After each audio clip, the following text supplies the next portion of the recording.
Hi everyone and welcome to the latest edition of the Bison Video Blog, a Halloween scary edition. Scary your picks after last week. He nearly got back in the race, folks, but you put faith in Portland State and Cal Poly, and that kind of betrayed you there. You keep rubbing my nose in it, and you're going to end up, your face is going to end up going like that with my machete.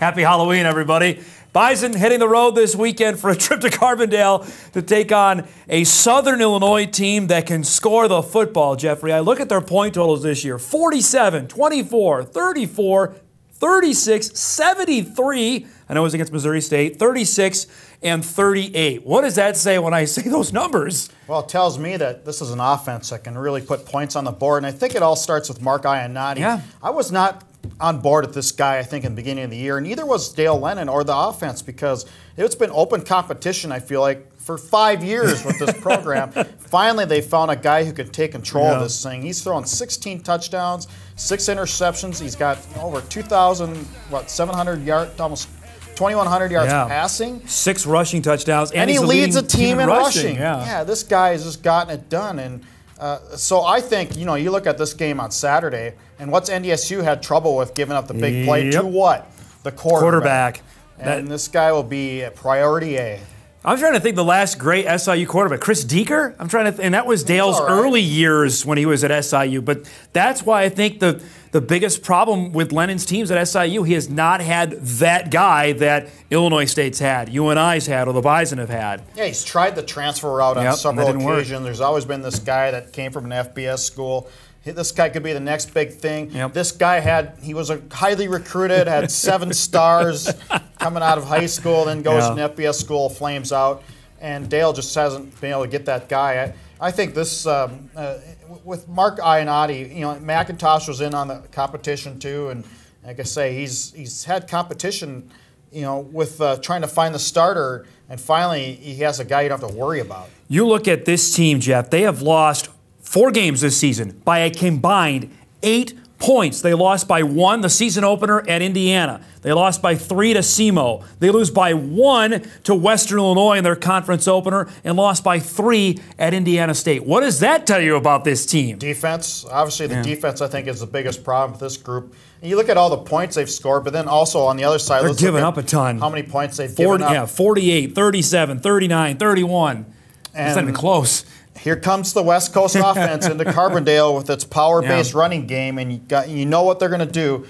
The best way to keep Ionati from scoring is to not let him have the ball. Well, but that's been concern 1A. Now, Easton Stick ran the ball, the best that we've seen NDSU run the ball yet in 2015, and that's my biggest question is, are we going to finally see how is that going to translate after Indiana State? Because, SIU will not let Easton Stick beat him with his legs. Well, Bison running backs, to their defense, have been pretty banged up this year. Chase Morlock with the ankle. That's, I think, been a lingering issue. Now Bruce Anderson with ribs.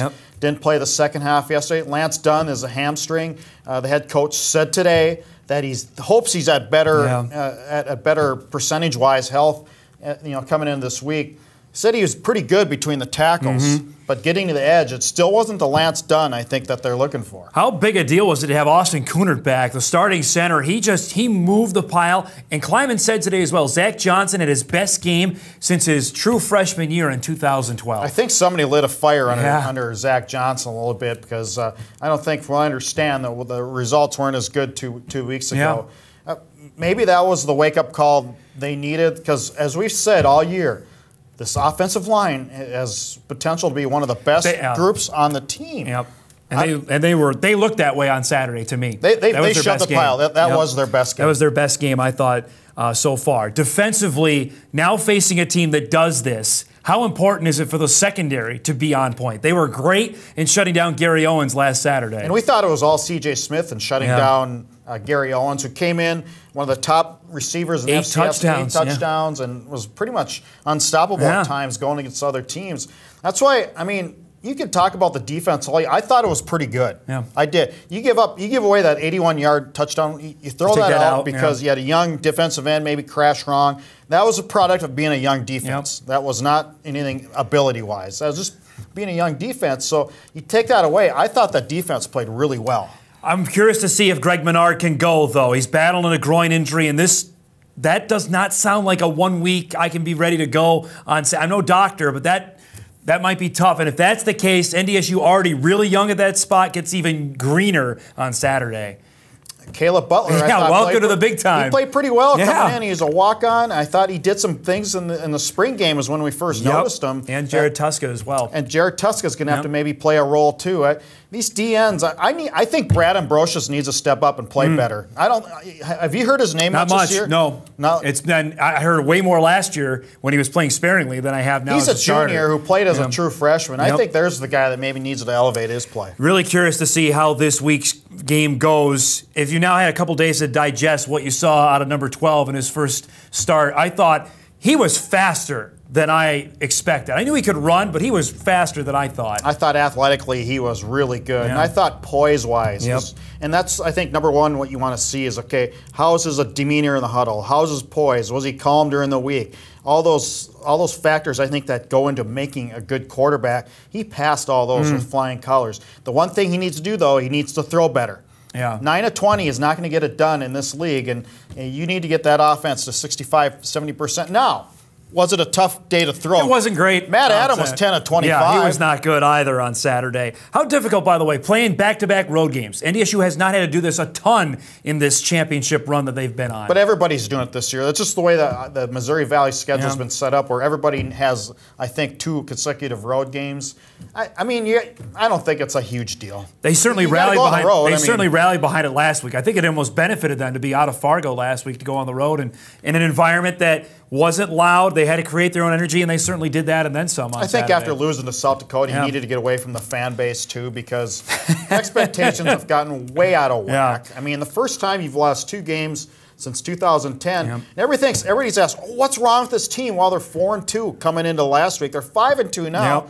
Ranked 8th in the country. They're in a good spot, Jeff. I really think so. With 4 games to go, obviously 2 at home and 2 on the road. The 2 at home are Western Illinois and Mo State. And now I want to talk about the rest of the league with Youngstown. What's happening there? So that was the game I had circled. That's going to be really hard for them to win. It may not be as difficult as first thought way back in August. It's been a pretty even league, except for Missouri State. Correct. Everybody has been pretty good. Illinois State leads the way. They are hosting Indiana State this week. USD plays UNI. Who would have thought that game could have some major implications on how things go? That's in Cedar Falls.